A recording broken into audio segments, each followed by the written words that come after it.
Piranha Dredge model PS135E. There's two pumps, two engines.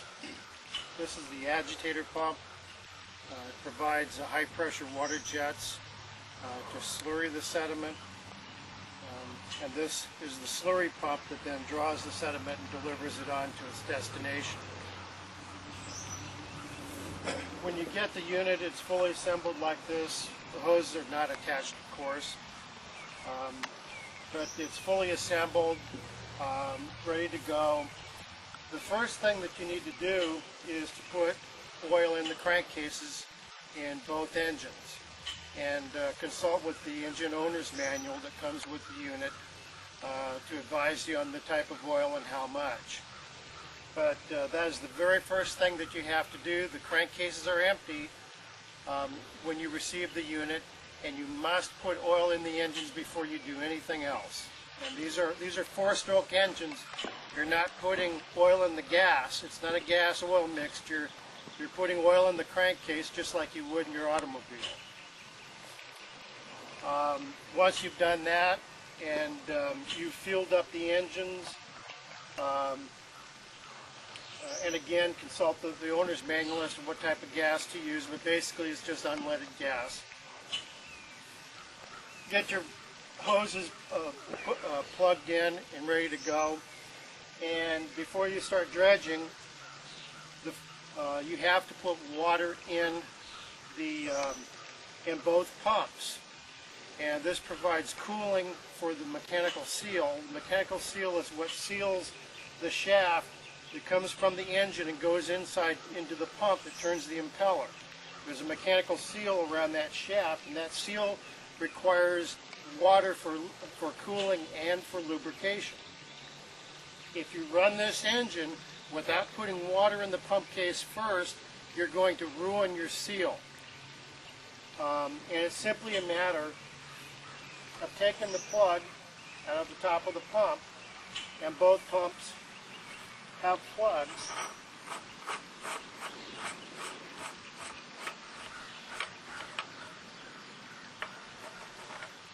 And these plugs have an O-ring seal, so you don't need to use a wrench to tighten them down. In fact, over tightening them, you can end up breaking the cap. It's just a hand-tight deal. That O-ring seals, and you don't need a wrench to tighten it. It's simply a matter of taking the plug out, taking a bucket of lake water, and pouring it in the hole. And you really can't tell when the pump case is full, because the water never fills up and comes out the top here. It goes out the hoses, and so you can't really tell. This is a fairly small pump case, and so it doesn't require a whole lot.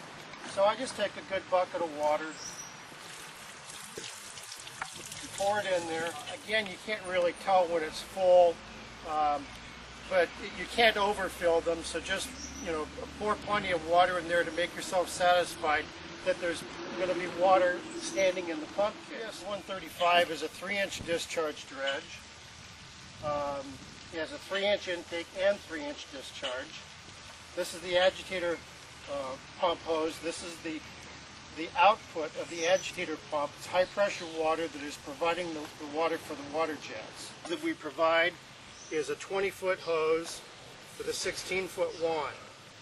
The wand is composed of two 8-foot sections, which thread together, and we provide you with a reinforcing sleeve that bolts over the joint to provide more strength. The standard suction head that we provide with the unit has 1-inch diameter round holes.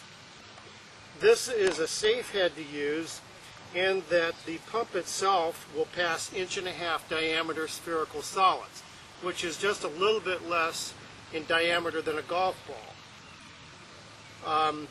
As an alternate head, we have a head that has 1.5-inch diameter square holes in it. Normally, you're going to use this head. The 1-inch diameter holes make it very difficult for you to pick up a large, hard object that can pass through these holes and yet cannot pass through the pump. When you're using this alternate head with the larger 1.5-inch diameter square holes, there is an element of risk that you can pick up an oblong-shaped rock that can fit through the openings of the head, yet not be able to pass through the pump. And if it's a hard object like a chunk of wood or a rock or a piece of metal, it could jam the impeller on the pump and stop the engine, and you have a lot of energy there that is stopped all at once, and something can fracture. So it is recommended that you use this head if at all possible. Now there are some circumstances where this head may not work for you, and we're in one of those situations here today.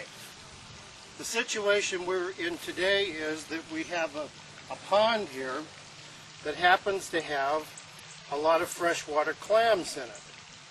And these freshwater clam shells are just the right size and shape where they suck up against these round holes in our standard suction strainer, and they cling there, and they very quickly clog up all of the holes in the strainer, rendering it ineffective. So we're going to use this head today.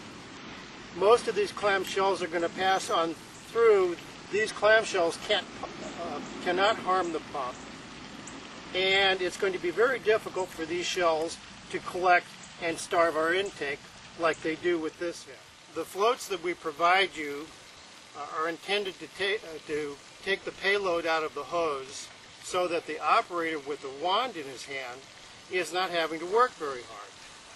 There's two small floats that you use within a short range of the suction head, and then you go to the larger floats when you get closer to the dredge. It's a matter of personal preference, and it also depends upon your dredging application as to where you place these floats. So you simply need to experiment a little bit and strategically locate these floats where they work for you the best.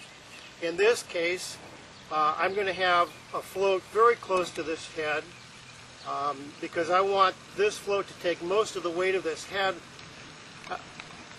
and I'm going to have another float about 3 feet down to take the weight of this hose out. So for this particular dredging application, I have these floats laid out to where I feel that they're in the right strategic location.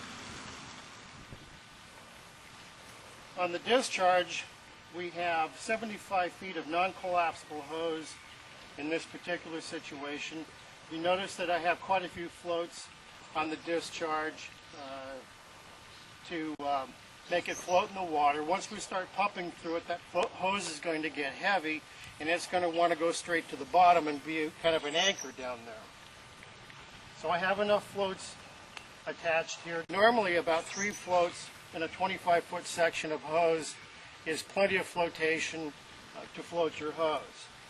So we have 3 25-foot sections of non-collapsible hose hooked up here. And then we transition into lay flat hose. All of our hoses are connected with cam-lock quick disconnect couplings, male and a female. These are sealed with a gasket. And sometimes if you're taking these hoses apart and putting them back together, you're going to lose a gasket inadvertently once in a while. On the discharge side, it doesn't really matter much if you lose a gasket. The hose joint will simply leak some there. If you lose a gasket on the intake side of the hoses, you're going to have an air leak, and your pump will not prime, and you won't pump anything, and you'll think there's something wrong with your pump. In addition to the 75 feet of non-collapsible hose, we have 3 50-foot rolls of lay flat hose going up to our spoils area here. So we have a total of 225 feet of discharge on the unit right now.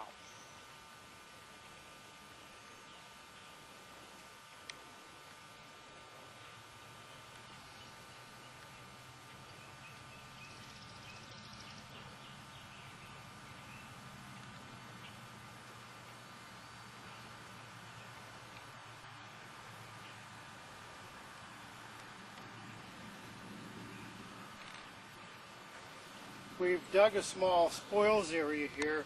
It actually holds about 10,000 gallons. And the idea here is that we're going to discharge the material into here. There'll be quite a bit of water along with it. And the sediment is going to settle out, and the water will carry out the end of our little dam there and gradually feed back into the pond. So we're recovering all of our pond water, yet we're getting all of our sediment to drop out right here.